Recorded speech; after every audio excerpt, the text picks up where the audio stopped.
Bismillahirrahmanirrahim. Assalamualaikum warahmatullahi wabarakatuh. Saya Sylvia Ramadhani dari kelas BKI 3A akan mempresentasikan pertanyaan UTS dan UAS pada mata kuliah model-model konseling. Baik, yang mana di sini pertanyaan yang pertamanya yaitu jelaskan teknik yang dilakukan dalam pendekatan psikoanalisis, asosiasi, bebas interpretasi, analisis mimpi, analisis dan interpretasi atas resistensi, dan analisis dan interpretasi atas resistensi. Nah, jawabannya, teknik pendekatan konseling psikoanalisis, asosiasi bebas, teknik mengungkapkan pengalaman masa lampau, dan penghentian emosi-emosi yang berkaitan dengan situasi traumatik di masa lampau. Klien memperoleh pengetahuan dan evaluasi diri sendiri. Interpretasi pengetahuan dan evaluasi diri sendiri. Interpretasi prosedur dasar yang digunakan dalam analisis mimpi, resistensi, dan transferensi. Penjelasan makna tingkah laku yang mendefinisikan dalam mimpi, asosiasi bebas, resistensi, dan transferensi. Analisis mimpi, teknik untuk membuka hal-hal yang tidak disadari dan membantu klien untuk memperoleh pemahaman terhadap masalah-masalah yang belum terpecahkan. Analisis resistensi, suatu dinamika yang tidak disadari yang mendorong seseorang untuk mempertahankan terhadap kecemasan. Analisis transferensi, teknik mendorong klien untuk menghidupkan kembali di masa lampaunya dalam konseling. Nah, selanjutnya pertanyaan yang kedua di sini membahas tentang jelaskan penyebab neo-Freudian memisahkan diri dari Freud seperti Alfred Adler dan Albert Ellis. Nah, di sini jawabannya, disinilah poin yang menyebabkan ketidaksepakatan Adler dengan Sigmund Freud. Menurut Freud, segala sesuatu yang terjadi pada masa lampau seperti trauma masa kecil pasti menjadi penentu siapa orang itu pada masa kini. Sebaliknya, Adler justru berpendapat bahwa dorongan ke arah kesempurnaan tidak hanya hendak seseorang capai pada masa depan. Itulah yang memotivasi manusia pada masa kini. Setiap manusia diarahkan menuju tujuan, harapan, dan cita-citanya.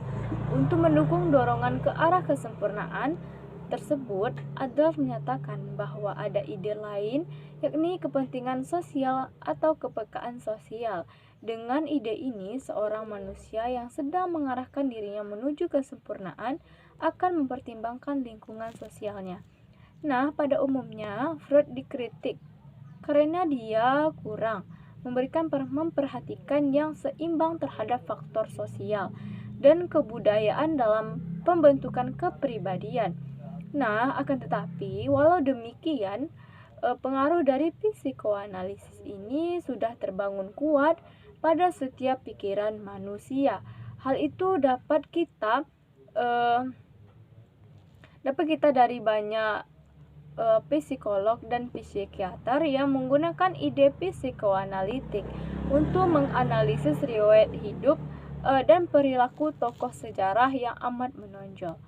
Nah, pada umumnya saat bersamaan banyak ilmuwan perilaku di kemudian hari mengembangkan teori neo-Freudian. Nah, teori ini merupakan usaha dan hasil modifikasi terhadap teori psikoanalitik dasar yang diperkenalkan oleh murid-murid Freud. Neo-psikoanalisis atau biasa juga disebut sebagai neo-Freudian, aliran ini muncul dikarenakan beberapa tokoh yang tidak sependapat dengan teori yang disampaikan oleh Freud. Tokoh-tokoh tersebut antara lain Jung, Adler, Honey, Fromm, dan Sullivan. Kecemasan dasar adalah dasar di mana neurosa terakhir berkembang dan tidak dapat dipisahkan dengan perasaan permusuhan. Selanjutnya pertanyaan yang ketiga itu tentang, coba saudara jelaskan eksperimen Pavlov tentang classical kemudian dikaitkan dengan model konseling behavior terapi. Nah, jawabannya di sini yaitu Ivan Pantropik Panplov adalah seorang behavioristik terkenal dengan teori pengkondisian asosiatif stimulus respon. Dan hal ini yang dikenang darinya hingga kini, classic conditioning pengkondisian atau persyaratan klasik adalah proses yang ditemukan Pavlov melalui percobaan terhadap di mana perangsang asli dan netral dipasangkan dengan stimulus bersyarat secara berulang-ulang sehingga memunculkan reaksi yang diinginkan. Teori Pavlov memiliki pengaruh besar pada dunia psikologi aliran behaviorisme. Seperti namanya, teori ini ditemukan oleh fisiologi asal Rusia bernama Ivan Pavlov. Dalam eksperimennya, Pavlov menempatkan sinyal netral untuk mendapatkan refleks secara alami. Sinyal netral yang dimunculkan berupa suara nada tertentu, adapun refleks alamiah yang muncul merupakan mengeluarkan air liur seperti respon terhadap makanan. Selanjutnya pertanyaan yang keempat, yaitu jelaskan konsep dasar dari model konseling rasional emotif terapi. Nah, di sini jawabannya rasional emotif terapi adalah aliran psikoterapi yang berlandaskan asumsi bahwa manusia dilahirkan dengan potensi baik untuk berpikir rasional dan jujur maupun untuk berpikir rasional dan jahat. Pandangan Ellis menarik perhatian penulis untuk menggali lebih dalam tentang terapi rasional emotif perilaku. Konsep RAP dalam tulisan ini akan dilanjutkan dengan melakukan penggabungan terhadap konsep sekaligus praktik terapi RAP menjadi konsep dalam praktik RAP Islam dalam membangunkan perilaku etis siswa. Pendekatan yang digunakan dalam RAP adalah psikopendidikan yang pada dasarnya asasnya berbentuk aktif, direktif, mengarah atau membimbing, serta didaktif mengajar. Fokus terapi RAP adalah kepada pemikiran, emosi, dan tindakan. Ia dilihat sebagai proses pembelajaran. Menurut pandangan Ellis, rasional emotif behavior terapi atau sering disebut dengan RAP adalah sistem psikoterapi yang mengajari individu bagaimana sistem keyakinan menentukan yang dirasakan dan dilakukannya pada berbagai peristiwa kehidupan. Menurut Winkel, pada tahun 1991 dalam bukunya Bimbingan dan Konseling di Institut Pendidikan, dan ia mengatakan bahwa terapi rasional emotif adalah corak konseling yang menekankan kebersamaan dan interaksi antara berpikir dengan akal sehat, rational thinking, dan berperasaan emoting, dan berperilaku acting. Sekaligus menekankan bahwa suatu perubahan yang mendalam dalam cara berpikir dan berperasaan dapat mengakibatkan perubahan yang berarti dalam cara berperasaan dan berperilaku. Nah, secara umum, pandangan rasional emotif memfokuskan diri pada cara berpikir manusia. Hal ini yang dijadikan acuan bagi konselor untuk mengubah tingkah lakunya. Tujuan utama yang ingin dicapai dalam rasional emotif behavior terapi adalah membantu individu menyadari bahwa mereka dapat hidup dengan lebih rasional dan lebih produktif. Mengajarkan individu untuk mengoreksi kesalahan berpikir untuk mereduksi emosi yang tidak diharapkan, membantu individu mengubah kebiasaan berpikir dan tingkah laku yang merusak diri, serta mendukung konseli untuk menjadi lebih toleran terhadap diri sendiri, orang lain, dan lingkungannya. Nah, selanjutnya itu pertanyaan kelima. Di sini pertanyaannya, jelaskan perbedaan model konseling Carl Rogers dengan model konseling Threat and Factor jika ditinjau dari hubungan antara konselor dan klien. Karl Rogers menyatakan bahwa individu memerlukan hubungan dengan orang lain untuk menolong dirinya melakukan sesuatu yang tidak dapat dilaksanakannya sendiri. Karl Rogers adalah memberikan fokus pada aspek emosi dan perasaan, bukanlah aspek intelektual klien.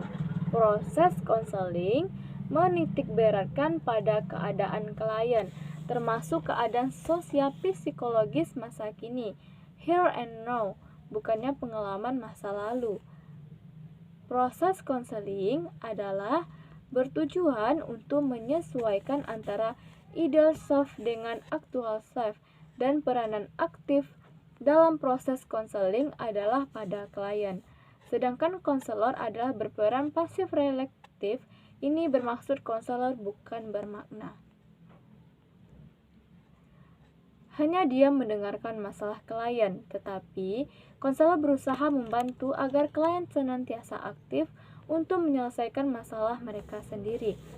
Konselor mengalahkan untuk membuat perencanaan untuk perubahan, mendapatkan komitmen klien, dan konselor meminta klien untuk bersedia mematuhi syarat-syarat yang telah disepakati, tidak membuat penalti, dan tidak putus asa dengan klien. Konselor selalu mengajak klien untuk berdepan dengan realita untuk tujuan membantu klien menilai tingkah laku mereka secara realistis. Konselor banyak menggunakan sugesti bersedia menerima klien tanpa syarat dan tidak terlalu banyak mengkritik.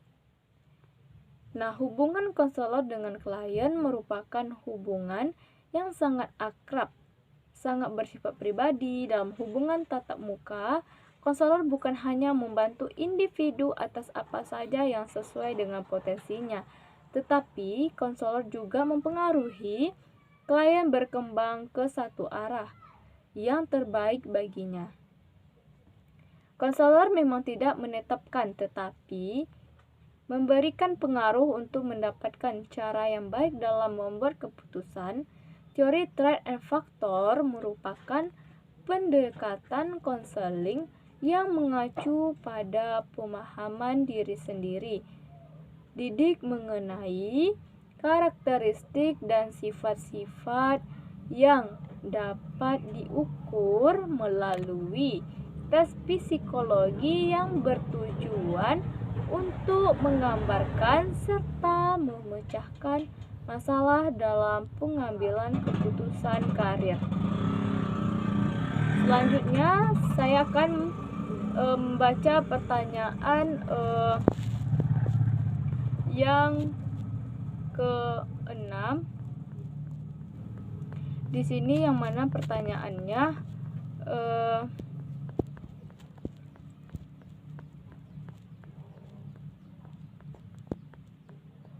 jelaskan teknik-teknik yang digunakan dalam konseling Gestalt. Nah, di sini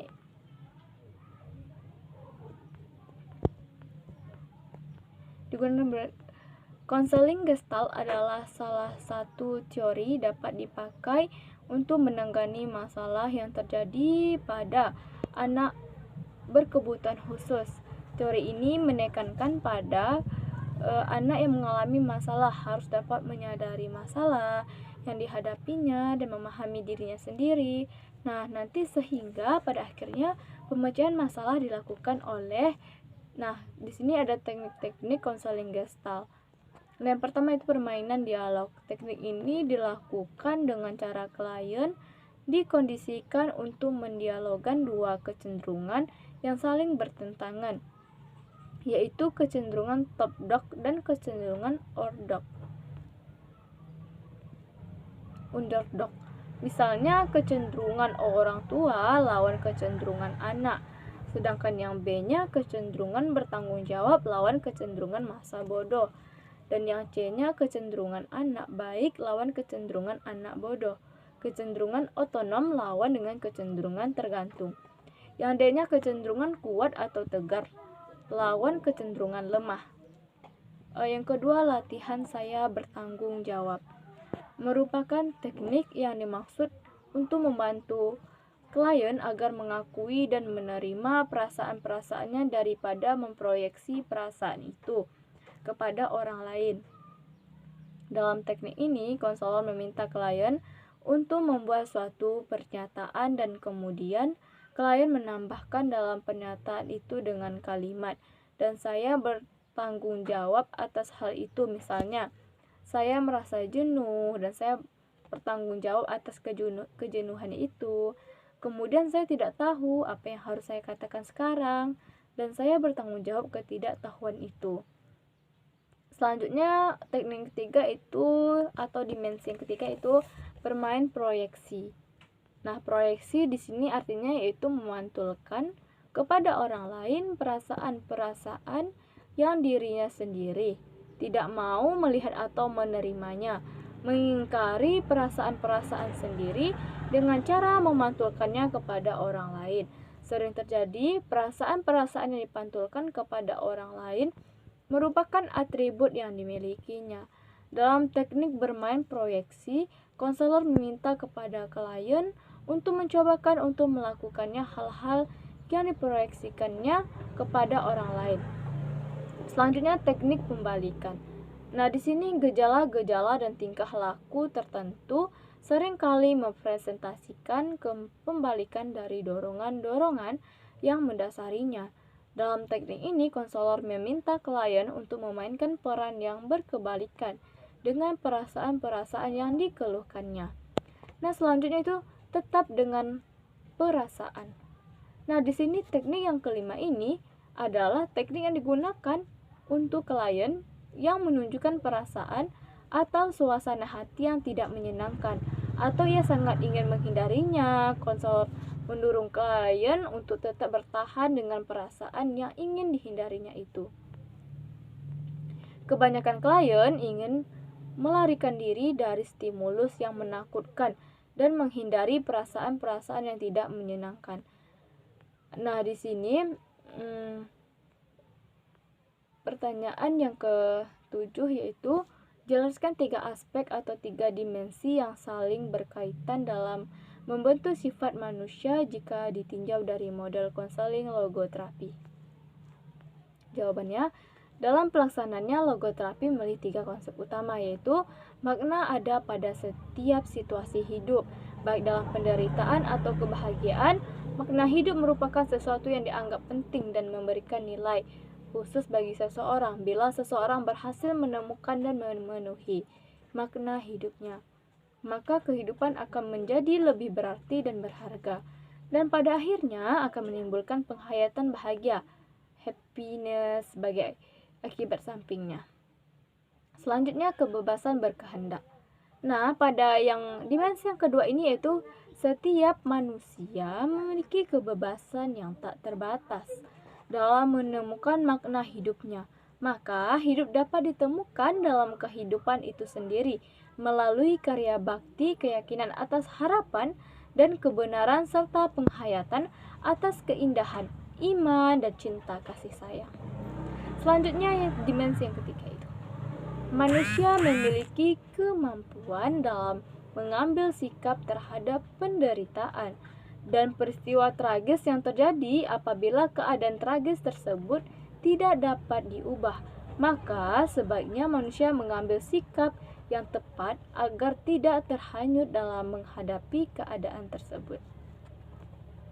Nah, dari ketiga konsep tersebut berkaitan dengan eksistensi manusia pada logoterapi ditandai dengan kerohanian spirituality dan kebebasan freedom dan tanggung jawab responsibility. Nah, selanjutnya pertanyaan yang ke-8 atau yang terakhir di sini pertanyaannya, jelaskan kembali apa yang Anda pahami tentang tugas makalah yang Anda presentasikan. Nah, di sini pada makalah saya membahas tentang pendekatan version konteks. Nah, pendekatan version konteks lebih mengutamakan potensi yang dimiliki oleh konseli dalam memecahkan permasalahannya sendiri. Hal tersebut dikarenakan konseli pada pendekatan ini diyakini oleh Roger sebagai manusia yang memiliki worth dan dignity di dalam dirinya. Oleh karenanya, konseli layak diberikan penghargaan atau respek.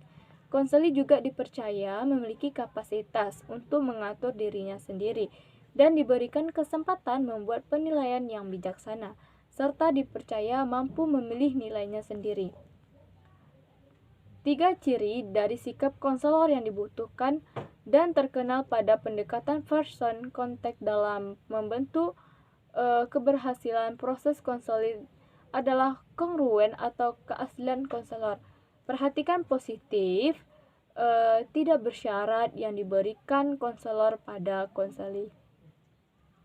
Dan pemahaman empati yang akurat, sikap konselor dapat membantu konseli melihat konsep dirinya dan mengatasi apabila konsep dirinya mengalami ketidaksesuaian atau incongruent.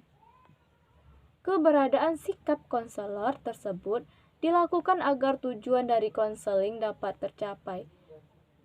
Diikuti dengan keterampilan interpersonal yang dimiliki konselor. Tujuan konseling dalam pendekatan person center adalah membantu konseli menemukan konsep dirinya yang lebih positif melalui komunikasi pada saat memproses konseling dengan memandang konseling sebagai individu yang berharga, yang penting dan memiliki potensi positif dengan penerimaan tidak bersyarat dari konselor. Baik, itulah pertanyaan dan jawaban dari UTS dan UAS model-model konseling. Dan di sini saya menjelaskan secara akurat. Lebih dan kurang saya mohon dimaafkan. Wabillahi taufiq wal hidayah. Wassalamualaikum warahmatullahi wabarakatuh.